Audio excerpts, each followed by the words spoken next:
Somebody should put a cone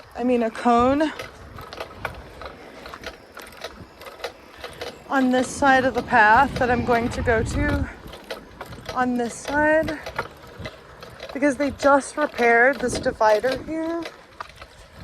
And if someone keeps going on the path right here, they can get seriously injured if they have no bike lights.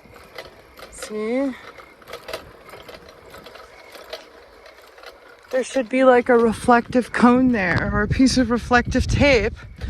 Because I just experienced a neighbor on the path with literally no lights, and you can't really see that big dented thing unless you have a lot of lights. And all of my lights are rechargeable.